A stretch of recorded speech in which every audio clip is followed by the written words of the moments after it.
Okay, hello everybody. Are you awake? Yeah? Barely. Yeah. You never know after a day of conference. It was a good night yesterday. So people sometimes use the lean principle, just-in-time principle, as an excuse for coming late. Well, that's what I did today. So I'm Henrik. I'm a consultant at CRISP. My focus is helping companies improve, and my current focus is Spotify. I've been there for about 9 months, together with Anders. Yeah, so I'm Anders Iversson. I work as an Agile coach at Spotify since 1.5 years back, and we'll tell you more about what an Agile coach does. So. Yeah. So the focus of today's presentation is, well, obviously Spotify, but the reason why we chose this is because Spotify is a company that really tries to apply Agile and Lean principles. And with one team, that's not very hard, but with multiple teams, it gets kind of challenging. I mean, how many of you here are in some kind of multi-team Agile scenario? Oh, shit, like everybody.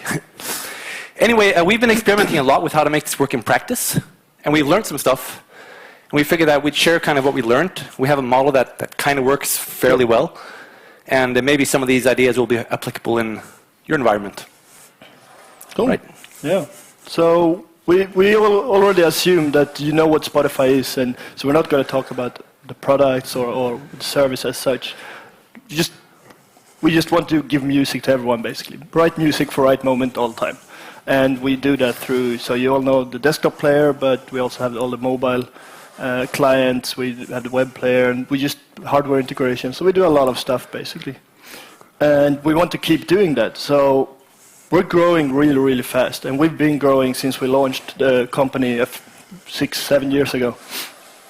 So just looking at the tech side, because that's why we're here, right? That's what the really interesting parts are.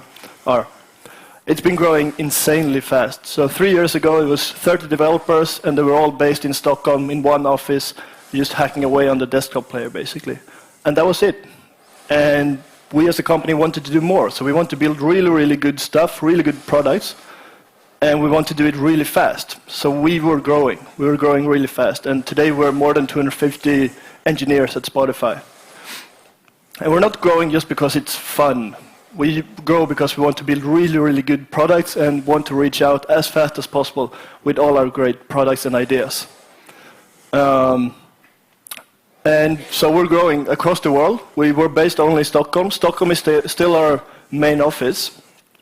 But we also have 2 teams in Gothenburg. We have a quite big engineering department in New York, so there's quite a few engineers there. And then we have a small team in San Francisco as well. And this creates loads of challenges, right? So when you're growing, we do grow because we want to become faster. But as you grow, you also tend to become less fast, right? It becomes slower, more cumbersome. You start having synchronization problems. You have to coordinate your teams. You have to, decisions takes time, etc.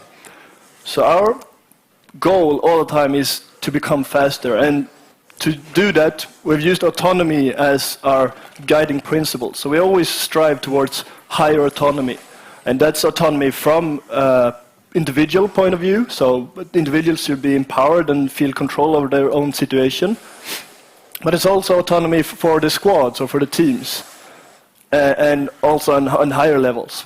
So the squad at Spotify is the core unit of work. So as an engineer, your squad is your closest family. It's the team that you work closely together with. So it's a cross-functional team, and so it has everyone needed to build really good products. And so they build one product, and they have their own mission, and so they have everyone they need to build that product. So it might be front-end engineers, back-end engineers, QA people. They also have a dedicated product owner sitting together with them, working together with them. And this person is, of course, the business expert. So making the prioritizations together with the team, but knowing more of what is it that we actually want to build and how should we, and then the team figures out how to do it and do it basically.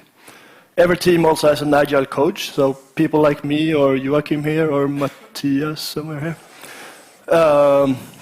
That coaches the team and helps them be really, really effective and challenge them to grow even more as a team and become even better. You want to say something about the connection between this and Scrum team, or? Yeah, so it's very similar to a Scrum team, of course. It's based on a Scrum team, and if you look back 2 years in time or a bit more, we were running Scrum by the book, and we called them Scrum teams. But since we opted for autonomy, and we figured out that, well, teams should be owning their own process. So some teams are running Kanban straight off and just try to get a really effective flow of value and basically limiting their WIP, as you know. Yeah. And then some teams still run Scrum by the book, and then we have all the kinds of mixes in between, basically. So it's really up to everybody to choose their own flavor of Agile. Yeah. So we really want the squad to feel like a mini startup, and Spotify would be the incubator for all those mini startups, and they should be truly, truly autonomous. And that's a term that we've talked quite a lot about, but I'm going to come back to what it actually means for us to be a mini startup or to be an autonomous squad. So we said that they're building, they have a mission, right? So every squad is building their own product. And by their own product, I don't mean the whole desktop player. For us, that's a lot of different products. So you might have one squad focusing only on the music playback experience and the experience of listening to music. You could have one focused on the search experience, and their mission is to build the best search experience over all our platforms and all our devices. We also have a squad building just the what's new page, the view that you see when you start the music, or the desktop player. So that's a different product in itself. And then, one squad building the mobile clients. So they all have different products and strive really hard to build that, and they own their own products. So they will be the ones, together with the product owner, taking all the decisions in where they want to go and what to build, basically. We also want our squads to be co-located and sitting really closely together. So this is a squad area from our Stockholm office. This is also the Flying Shark. So this is where they're sitting and working together. We also, in Stockholm, have small team areas closely connected to them, sitting areas where they can just chill out and have small informal meetings together, do their retrospectives perhaps. They also do all their daily stand-ups here. Just a good space to get together and talk and collaborate, and have whiteboards on all the walls to really be able to collaborate closely together. So we really built our offices now to make it easier to really collaborate closely within the team. And then just a picture from morning's daily stand-up. I think most of our teams are doing daily stand-ups, but as we don't know, basically, because it's up to them how they want to run. So if they figure it's useful for them, they do morning stand-ups. Some do afternoon stand-ups, and I don't know if anybody does middle of the night stand-ups, but... Yeah, this is actually a sit-down. Sit-down, yeah. And you got people on the screen there. Most squads, we try to keep them co-located, but in some cases there are people outside, very few cases, but if there are people outside, every squad also has like this small video conferencing setup so you can get people on the screen. Yeah, and they might have borrowed some team members for a while, a sprint or two or a few weeks or whatever makes sense, basically. And then it's also very useful to have those tools. So a mini startup for us, we've defined what we mean with a squad when a squad is really, really autonomous. So I already said they should have a dedicated product owner sitting together with them, working closely together with them, and helping them to prioritize their work. They should have an agile coach working with them and coaching them to be more effective, finding a process that really, really works for them. We also want them all the team members should feel that they really influence their own work. So that means that they should feel they can choose which tasks they work on within the team. They should feel that they can come and go as they want and work in a way that suits them. They also have their 10% time, so they should be able to take that whenever they feel that they want to hack away on their own hack their project. We also want it to be really easy for a squad to release their software. So we always want a squad to feel that whenever they feel that this product is good enough, we want to learn something now, we want to push this to real users and see how they use it, they should be able to do that. So we really don't want a squad saying, oh yeah, we would like to push to get our product out, but we have to wait for that squad. So we want it to be really, really easy to release your stuff, basically, so you can learn really fast. I already talked about the process, so finding your own process is very much up to each team. We also want them to have a really strong mission that they work on for a longer time. So it's not like they get together, build a product in 2 months, and then move on to something completely else. So we want them to really stay with the same mission for a really long time. So for example, a mission could be build the best radio experience in the world. So that squad will work on the radio experience for a long time and build a really big competence in that area. What does it mean to have a good radio experience, and how do we do that? And then we also want them to feel that they have a good support from the whole organization. So if they run into problems that they cannot solve themselves, or they need support from the rest of the organization, they should know where to turn to get that help, basically. And this is not just something we say that we would like, oh, this is a bit fluffy, right? And it would be great if it was like this. We actually go out to our squads. We try to go out every quarter and ask them those questions. So we send out a survey to all the team members and ask them, how would you rate your team on all those areas? And then we get the whole squad together and we discuss those results. And as a team, we come up with like, yeah, we actually think we're in a really good spot here. We're green, or we're doing okay. We're yellow, but things could definitely be better. Or red, no, it's crap. We don't have an agile coach at all, so we can't say that it's good right now. And this is not at all a performance review for the squad of any sort. This is only used for the organization to really know how well our model works, how close we are to our vision of truly autonomous squads. And what's the next thing that we need to focus on improving? Yeah, exactly, yeah. So this helps us knowing where we want where we need to support the squads or the whole organization. So for example, a result like this would show us that, yeah, it's 2 teams here having problems releasing, so we probably need to come up with a good solution here, and that could be anything from a technical solution to shifting squads around or shifting missions or coming up with another solution, depending on what the problem is. But at least it shows us that we have a problem that needs solving. It also would show us that, yeah, we probably need to hire agile coaches here, because there's one agile coach, or 2 teams without an agile coach. All right, so if you walk into this Spotify office, you'll find at one place this mantra on the wall: think it, build it, ship it, tweak it. It's a bit of a slogan. This is summarizes our approach to product development. Now, the approach is a bit different depending on if we're building something internal or building something small or something big, but this is kind of the general mindset. So what does it actually mean? Well, first of all, the think it kind of phase doesn't mean we don't think during the rest of the project. It just means that that's the focus, right? It's the same thing with tweak it, when we're tweaking all the time. But what this does, it gives us certain areas of focus during certain periods of time. So typically, if someone comes up with an idea, if it's something small and simple, we'll just build it, right? The squads are empowered to put stuff into production.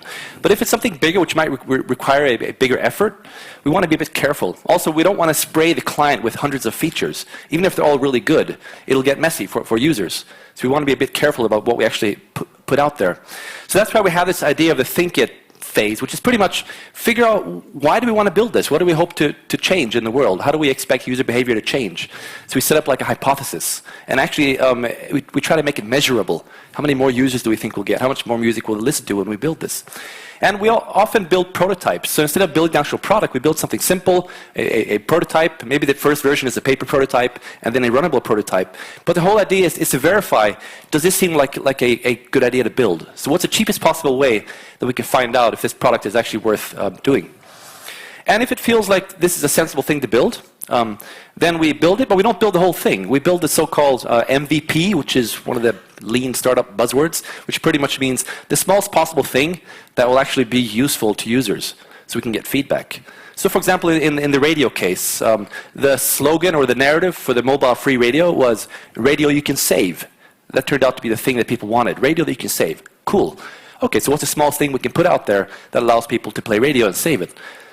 But we don't build the whole thing. We put that out, and then we measure, analyze. Spotify is a very data-driven company. So we look at, well, did our hypothesis, was it correct? Did people actually listen to music in a different way when we put this out?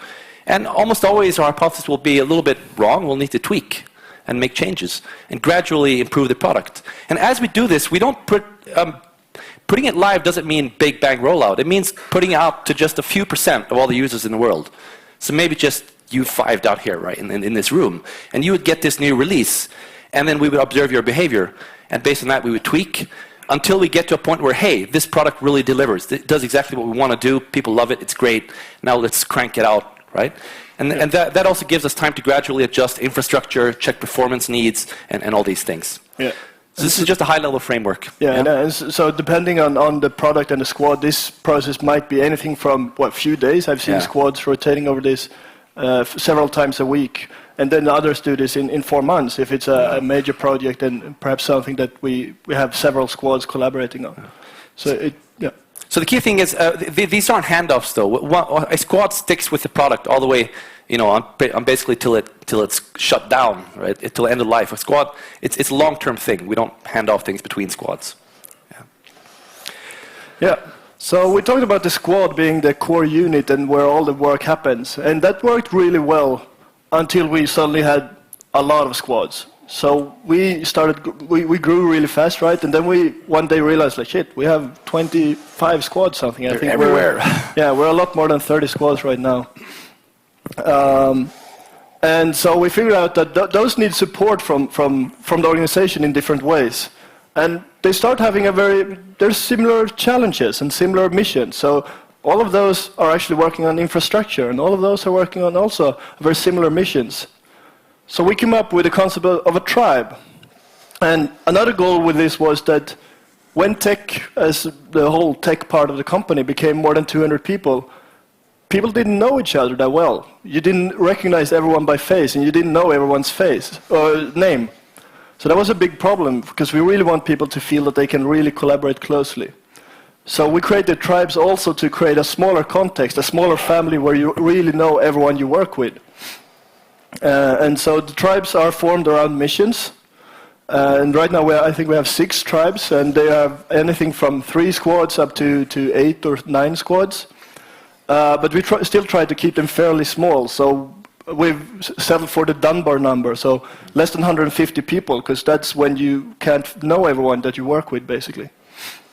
So they're based around different missions. So we have a squad focused on building the best music player experience and really getting a good music player experience. So the core thing that Spotify was when we launched many years ago. So listening to music, building playlists, that kind of stuff.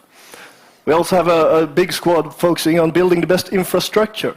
And their goal is just to help other teams be really, really effective and make it easy to create new services, launch new cool products, basically. So note that it's missions at different levels. So the tribe, this tribe down to the right, is kind of an internal-facing tribe. They have a mission, but each squad also has their own mission within that. Yeah. And so what the tribes do is they bring squads together that have similar challenges. So it brings the squads together, and they can really work together and solve problems. So it means that if one infrastructure squad solves a problem and comes up with, this is the way we should work, the other squads don't need to resolve the same problem. It creates a tribe where they can really work on those things together. And also, given that the whole tribe have the same mission, they can also start switching around people between squads or changing the missions in order to fulfill the bigger mission in the best possible way. So the tribes are also co-located. So we try to keep the tribes in the same office, so everyone in New York is in the same tribe, and we try to get them sitting there together. So Stockholm is the only site so far where we have multiple tribes, and we also try to keep them sitting together. So this is a corridor where we have, I think, 5 squads sitting next to each other from the same tribe.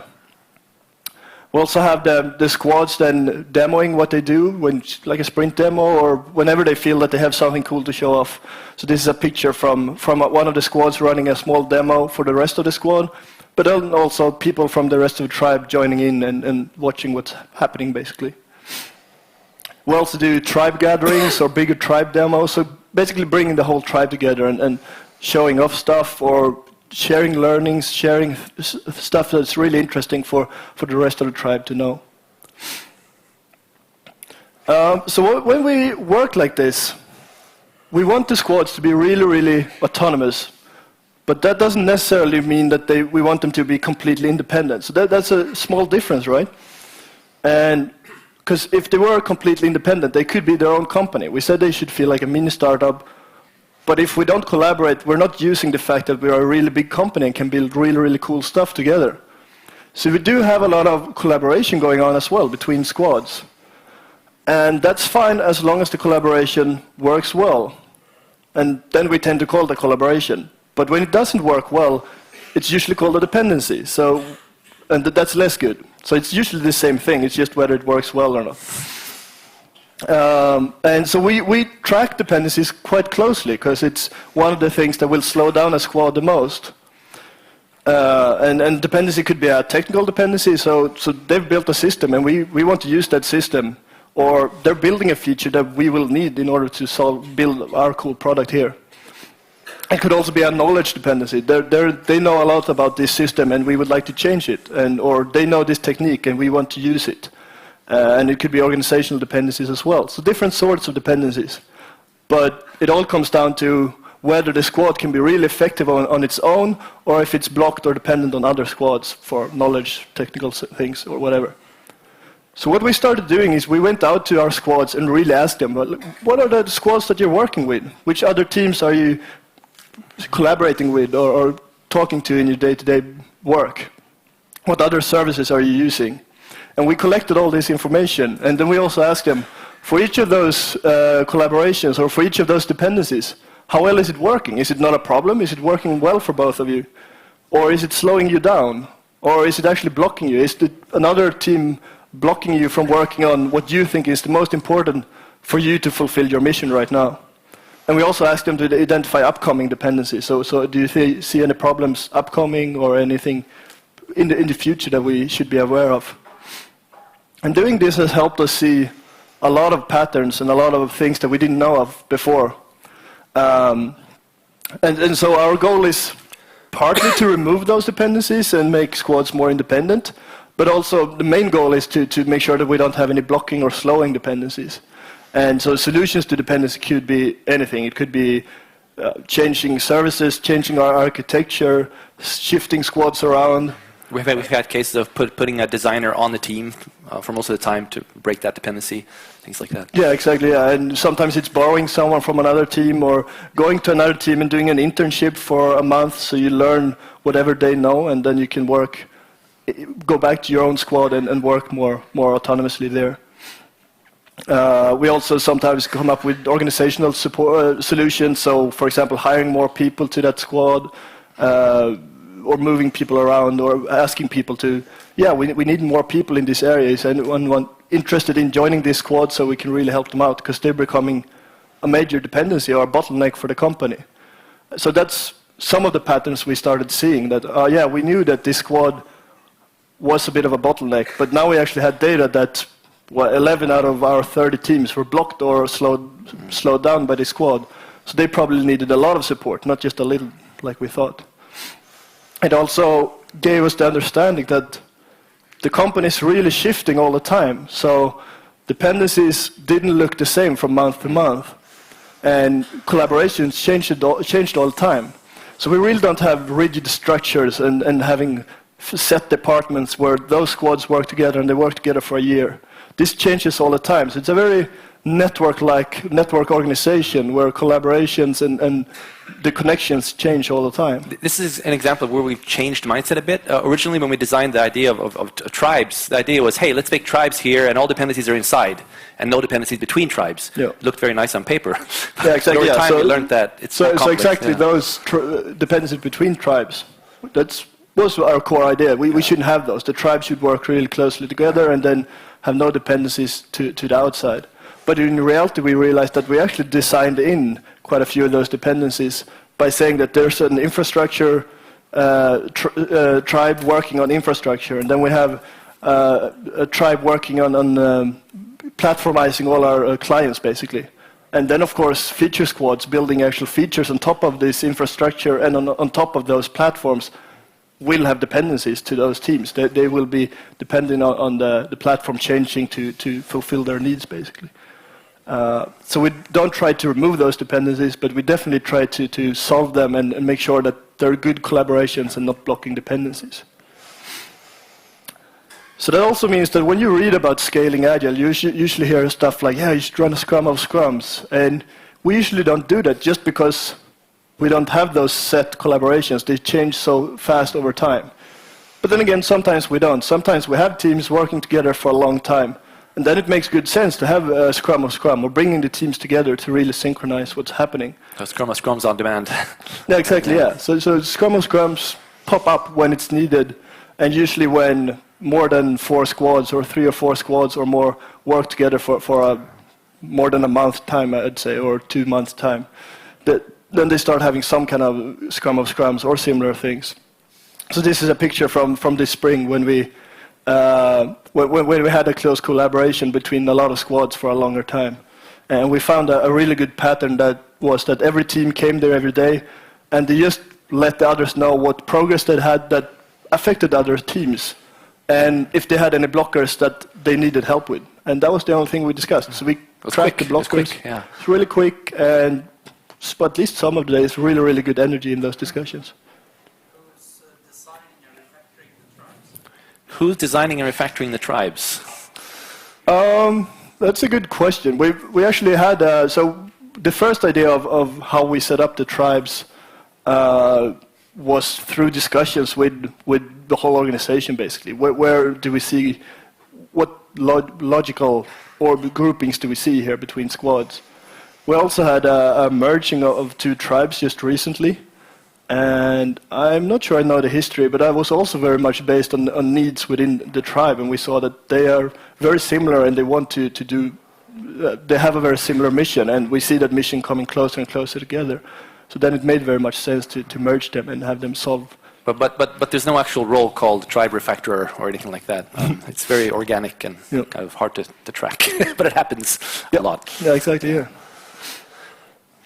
Right, so each squad our goal is to have them be autonomous and empowered to put stuff into production on their own. And that means what we try to avoid this model, which is quite common. Does that look familiar? Right? I got to hand off to ops, and those guys have so much work to do, so maybe it'll get released next week or maybe not. And when they do it, there's going to be problems.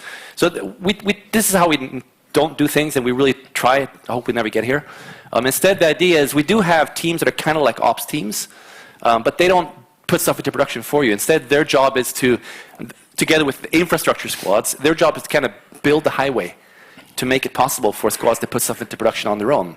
In effect, they're actually collaborating. Typically, they're working together to get stuff out there. But the key thing is that the squad, each feature squad, although we just call them squads, there's no actual term feature squad, but each squad that builds features, they own that feature all the way into production and also during the whole life cycle. Yeah. And this is a pattern we use. So operations is one example of this, where we went from the more classical model of having operations solve that need for the squads to the squads owning it themselves. Analytics is another example where we had an analytics department basically crunching data and coming up with really cool graphs and good insights, basically. And they were doing that for all of the squads, and the squads could come to them and discuss, like, yeah, we'd like to measure this, or we'd like this kind of data. And that worked to a certain point, but now we're trying more for the analytics department to build tools that allow the squads themselves to create graphs, to crunch data, to mine all the data and gain insights from that. So always trying to shift as much responsibility and much power to the squads themselves, basically. And minimize handoffs in general is a good pattern. Yeah. All right, so maybe... Yeah, chapters. Something about that? So chapters is another concept that we're using in Spotify, and it's a bit of like a matrix organization, a classical matrix organization. So the chapter is your competence team, and the chapters are based around your competence. So you have if you're a web developer, you're part of the web developer chapter, and the chapter gets together and talk about what is web development at Spotify, or how can we solve our problems within web development, or you have a QA chapter or a backend developer chapter. So you also have your direct manager as your chapter lead. So the chapter lead will be an active developer in a squad. He will spend roughly half of his time. Some spend a lot less, some spend a lot more. But he will be an active engineer working in a squad, say 50% of his time. And the rest of his 50% of time he uses for coaching the other chapter members or helping them grow, getting the whole team together, having one-on-ones. We try to have one-on-ones weekly with our chapter leads. So it's quite but it's not at all the classic top-down controlling manager role, because the actual chapter members are working usually in other squads. Could be in the same squad, but usually in other squads. You might call this the craftsmanship dimension, where the squad is more the delivery dimension, I guess. Yeah, exactly. Yeah. So it's very much about just getting the chapter together and discussing together, and also getting support and coaching within your core competence, basically. So these are nice and straight, pretty lines. Is this the way it looks? Yeah, no, not really like this. I mean, so we do have chapters that overlap almost completely with a squad. Usually, if you look at a tribe, you would have 3 people from one chapter in the same squad, and then perhaps 1 person in another squad. But the theory, at least, is that... So it gives us a framework, and this applies to the whole presentation. Everything we're talking about is really a high-level view. It's not like we work exactly this way everywhere. It's very organic. Stuff changes very quickly. But we're giving a high-level view of approximately how we try to work. Yeah, and that's worth mentioning, actually. Yeah. So if you approach someone at Spotify and talk about this model, they will definitely recognize most of the things we've said, but they probably won't agree with everything, because their reality looks a bit different, and they're probably trying out new things. Yeah, so this model, what does it mean then for a squad member? Yeah, basically what we hope this does is gives a squad member support in multiple dimensions. The product owner provides kind of guidance in terms of what do I build next, what is our product focus and why. And this dimension is more like I mentioned before, the craftsmanship dimension. Gives me technical guidance. How do I do my job well as a QA or as a database person or as a whatever? And my co-squad member over here, who's in the same squad, shares the same product owner, but maybe this person focuses on something else, right?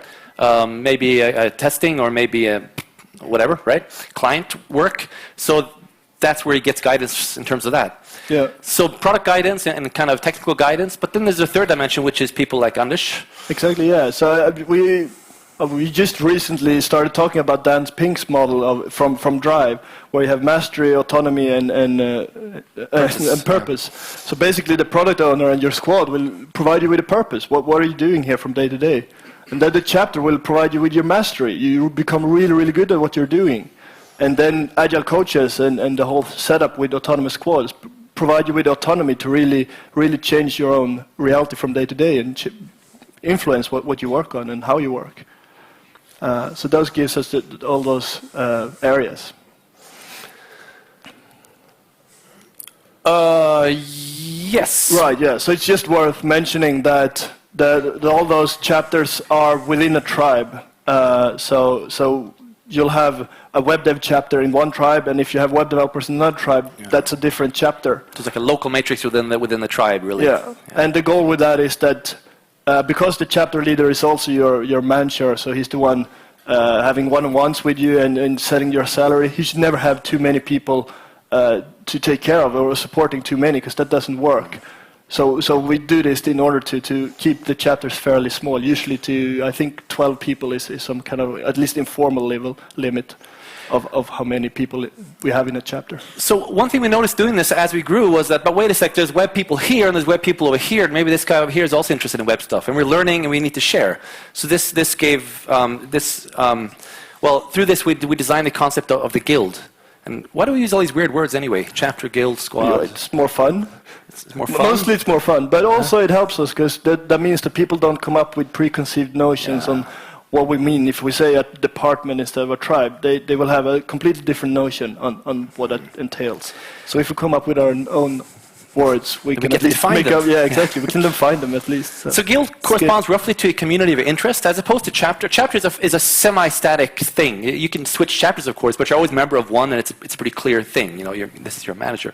But a guild is very organic. You can be a member of any number of guilds if you want, and they're kind of low overhead.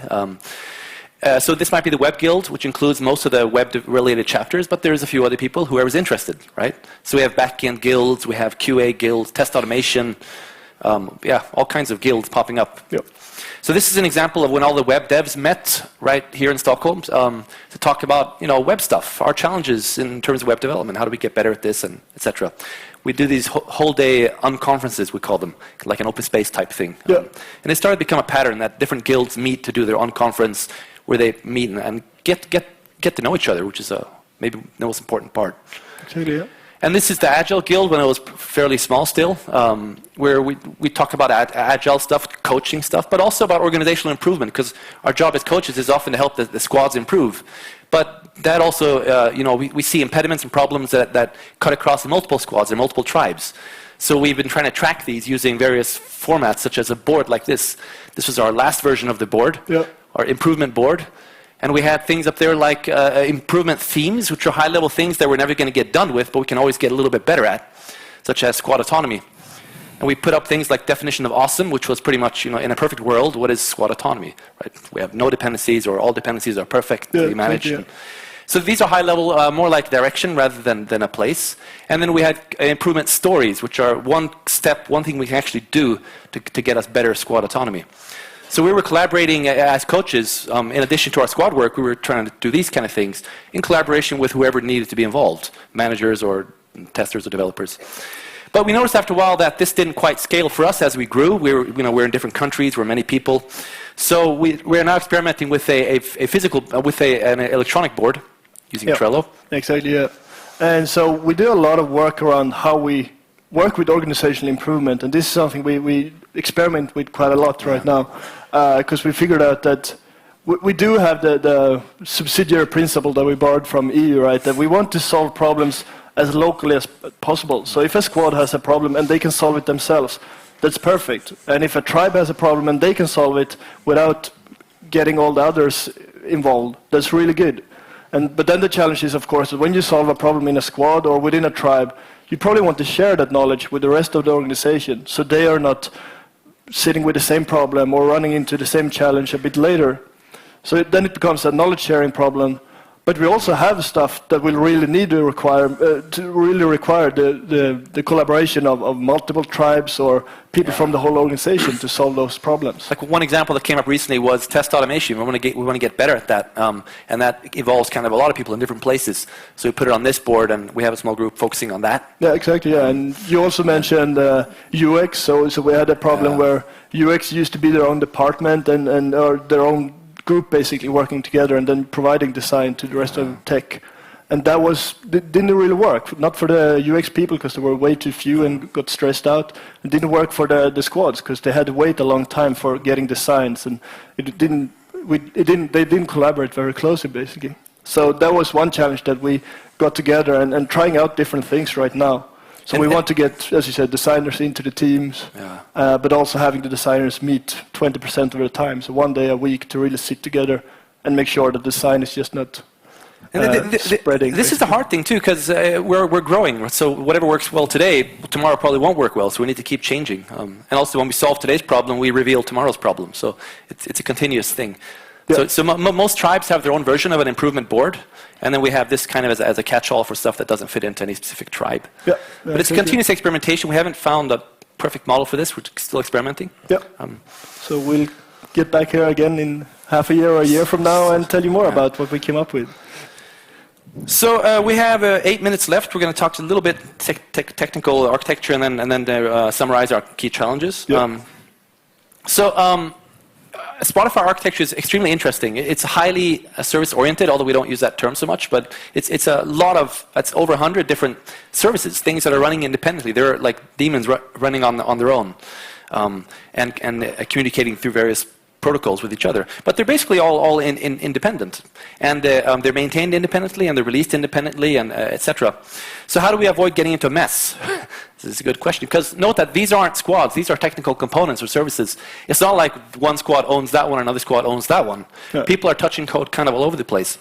So we have this additional dimension of system ownership, which basically is that each system here has a person or more typically a pair of people who kind of, they're the people who really know this component. Or this one in this case, focus on it. They're the person to go to if you have questions about it.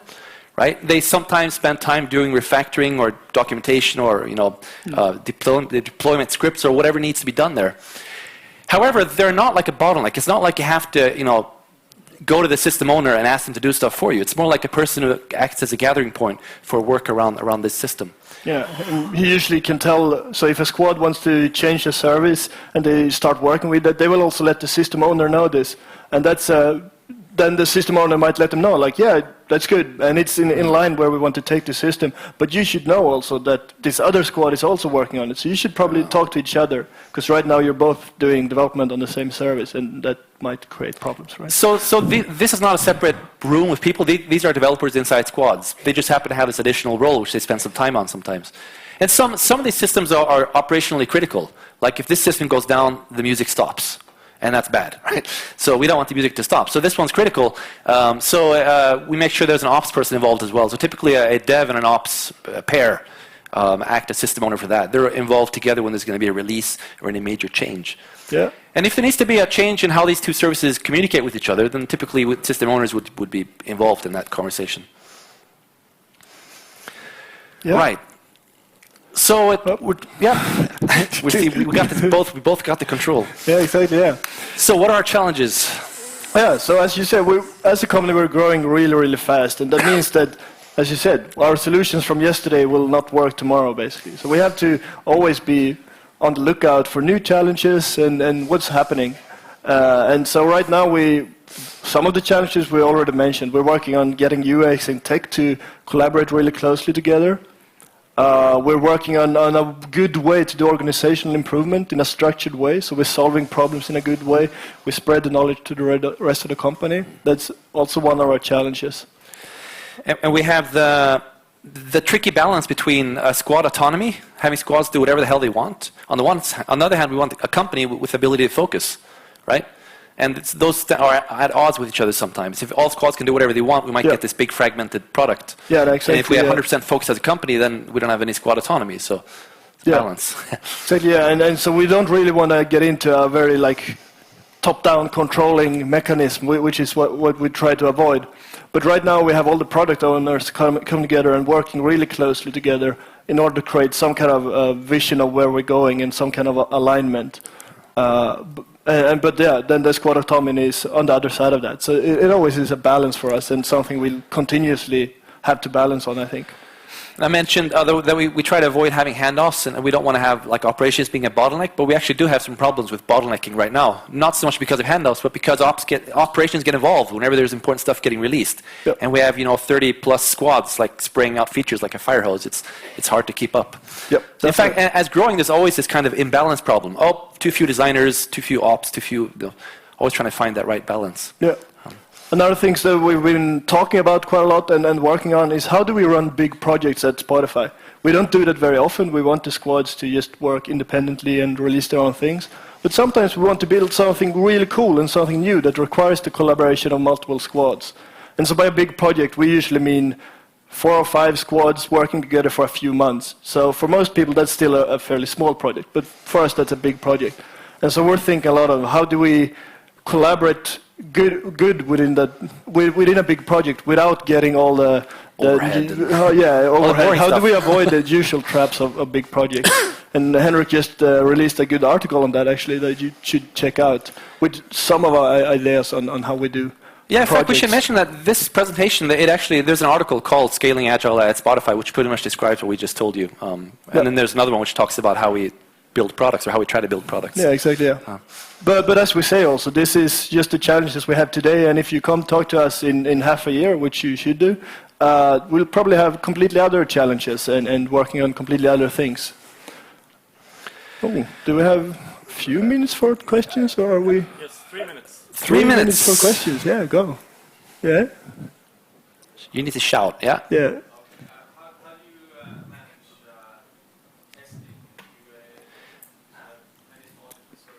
How do we manage testing and QA with many small different services? Yeah.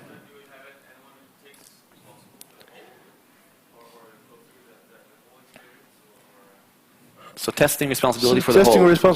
Testing responsibility is always owned by the squad themselves. So they own their product and also they have testers inside. Yeah. And one thing that we're trying out right now is to have too few testers. And that might sound a bit weird. But basically, we want everyone in the team to take full responsibility of quality. And what we've seen is that if you add 3 testers in a squad, they will be the owners of quality, and they will be like the gatekeeper and say, well, this does not have quality. But if they only have 1 tester, and that's clearly not enough to test everything, the whole squad will have to get involved and will have to get really involved in testing, basically. And it drives test automation too, which is nice. And it drives test automation, because engineers will get pissed off by clicking around by themselves. So then they will start automating, and that's really good, right? So it actually works out fairly well for us right now. A lot of things at Spotify are weird in the sense that when I first came there, I was like, how can this work? Well, communicate. Oh, okay, so people are talking to each other, but I don't really know who's talking to who. There's no clear role there, no clear responsibility. But there's this nice culture of, well, talk to the person you need to talk to and solve the problem. And it's quite nice, but also a little bit scary. Yep. And one challenge is, how do we keep that culture as we grow? Yep. Oh, you take some hands. Yeah, right here.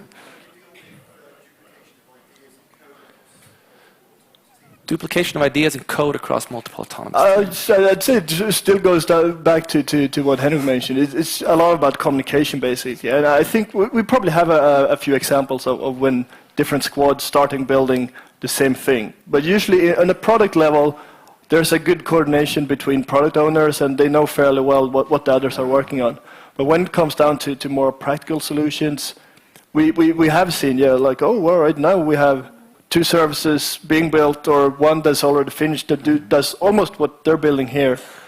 But then people are really good at connecting them and say, hey, wait, what you're building now is almost what's over there. You should go talk to them. And so they do. And there's support structures like the guilds for the system owner. Yeah, exactly. So basically communication. Yeah, there. So currently it seems like Spotify's agenda is about growth, right? What if you had changed the agenda to profitability? Would that affect how you design the organization? If we had focused on profitability rather than growth, would that have changed things? Oh, yeah. Don't know. I hope not. I'm not sure how to answer that, actually.